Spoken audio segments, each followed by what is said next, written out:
Di sini Syekh Muhammad bin Abdul Wahhab seperti biasa rahimahullah, saya akan bacakan dulu apa yang beliau tulis. Beliau mengangkat di halaman 64 tentang bab penjelasan mengambil muka dan memuji seseorang dengan perkara yang tidak dimiliki orang itu.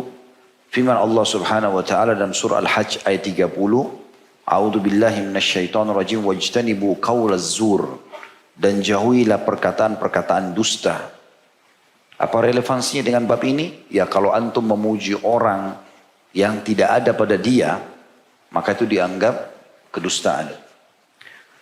Yang lebih jelas berhubungan dengan masalah bab ini adalah hadis Nabi SAW, diriwayatkan Imam Ahmad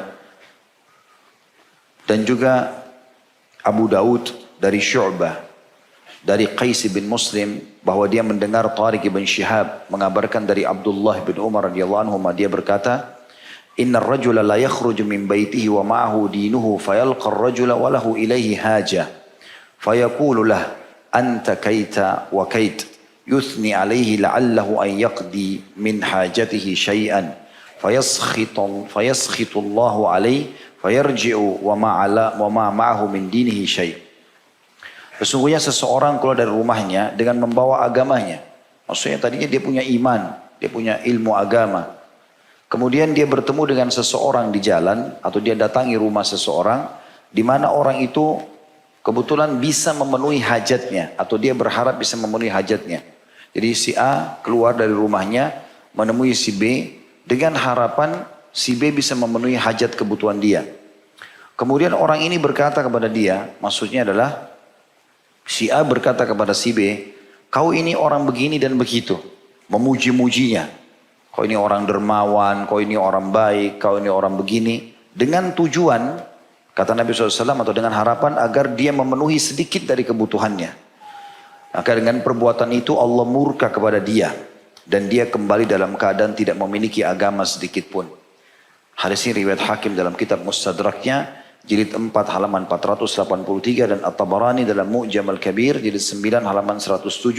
Al-Haythami juga menyebutkan dalam kitab Al-Majma'. At-Tabarani menyebutkan untuk meriwayatkan dengan sanad-sanadnya, dan rijal atau orang-orang yang meriwayatkan hadis adalah orang-orang yang sahih. Hadis ini teman-teman memberikan gambaran kepada kita tentang larangan oleh Nabi SAW kepada orang yang sengaja memuji orang lain dengan tujuan untuk memenuhi hajatnya. Ya, memuji-muji orang supaya dia diberikan bantuan, supaya dia diberikan kebutuhannya. Ini larangan. Begitu juga masuk dalam hadis ini adalah larangan bagi orang yang sengaja memberikan bantuan kalau dia dipuji saja. Kapan dia nggak dipuji, dia nggak bantu. Sehingga setiap kali orang yang harus mengajukan bantuan kepada dia, tulis proposal dulu, penuh dengan 10 lembar puji-pujian. Ya. Supaya dia bisa memberikan bantuan kepada yang terhormat si fulan dan seterusnya. Anda ini, Anda orang itu, dipuji-puji segala macam hal. Hanya karena untuk dipenuhi hajatnya. Jadi hadis ini menyebutkan kedua hal tersebut. Kemudian di bab yang setelahnya, beliau mengangkat tentang larangan seseorang suka memuji. Lebih fokus kepada orang yang memuji. Beliau mengangkat surah An-Nisa ayat 49. Yang bunyinya, A'udzubillahi minasyaitonirrajim, Alam tara ilal ladhina yuzakkuna anfusahum balillahu yuzakki ma yasha'u wa la yudlamuna fatila. Apakah kamu tidak memperhatikan, hai Muhammad, orang yang menganggap dirinya bersih? Ada orang selalu begitu bicara, saya, aku, semuanya dia. Dia yang melakukan. Lihat masjid itu, saya yang bangun. Lihat orang itu, saya penyebab hidayahnya. Lihat orang ini, buku yang dia pegang, saya yang kasih tuh. Itu kopiahnya, itu sendalnya, itu sepatunya, itu segala macam. Allah mengatakan sebenarnya Allah membersihkan dan mensucikan. Maksudnya akan memuji orang yang dikehendakinya. Dan mereka tidak dianiaya sedikit pun. Makna ayat ini adalah Allah menghardik orang yang suka memuji dirinya. Ataupun dia mengekspos puji-pujian itu kepada orang lain. Jadi kita masih bicara global ya. Belum masuk rinci, nanti kita rincikan. Saya bacakan dulu dalil secara global. Kemudian beliau mengangkat juga hadis riwayat Muslim di nomor 3002. Dari Al-Miqdad radhiyallahu anhu, anna rajulan ja'ala yamdahu Uthman fajatha al-Miqdadu ala rukbatayhi faja'ala yahthu fi wajhihi turab Faqala lahu Uthman, ma sya'nuk?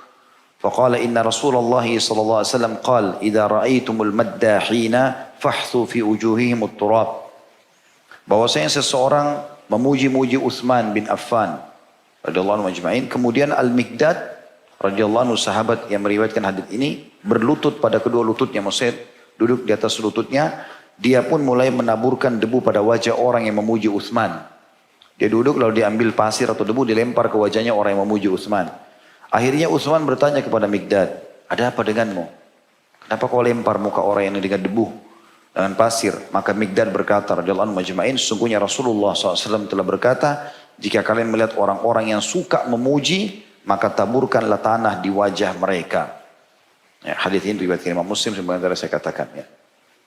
Juga dalam Musnad Imam Ahmad disebutkan di nomor 16.460. Dan Syekh Albani mensahihkan dalam Sahihul Jami' nomor 2674 dari Muawiyah radhiyallahu anhu secara marfu, iyyakum wal madha fa innahu dzabhu. Hati-hati kalian dari pujian, karena sungguhnya pujian itu seperti penyembelihan. Seperti penyembelihan. Ini kurang lebih globalnya apa yang dibahas atau diangkat dalil oleh Syekh Muhammad bin Abdul Wahhab rahimahullah berhubungan dengan masalah bab pujian ini. Kita sekarang teman-teman sekalian akan coba masuk kerincian masalah ini.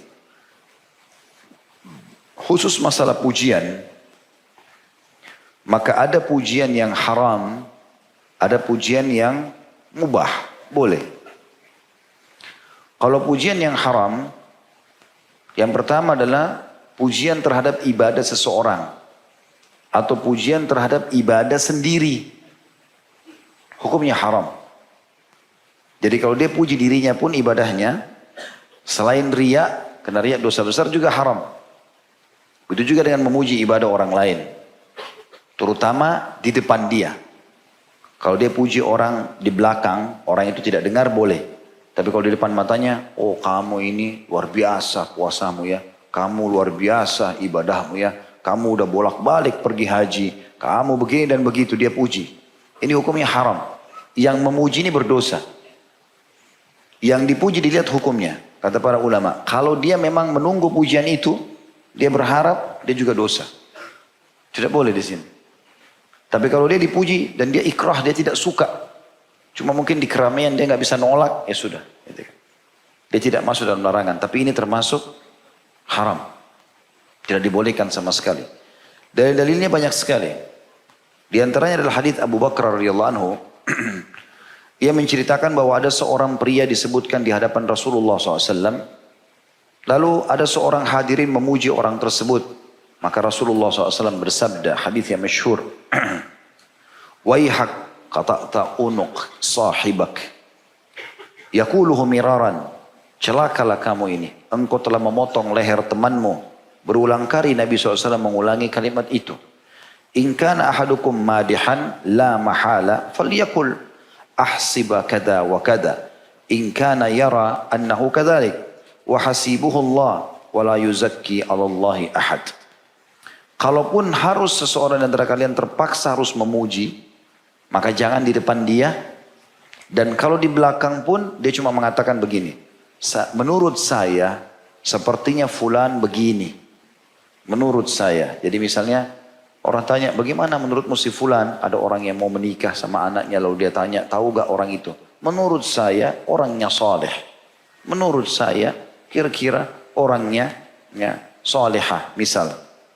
Dan dia dianjurkan mengucapkan, dan saya tidak memuji. Ya. Jika betul-betul dia menganggap kondisinya begitu, kata Nabi SAW. Dan dia mengatakan, dan sebenarnya Allah lah yang mensucikan seseorang dan tidak ada yang suci ya kecuali yang disucikan oleh Allah SWT. Wala uzaki 'ala Allahi ahad, dan saya tidak bisa mensucikan orang di hadapan Allah. Dia Allah yang lebih tahu. Itu kalau betul-betul darurat dia harus memuji. Jadi dua-dua teman-teman ya, dari dua sisi ya. Sisi kita tidak boleh memuji orang terutama ibadahnya, kita pun tidak boleh berharap dipuji ya.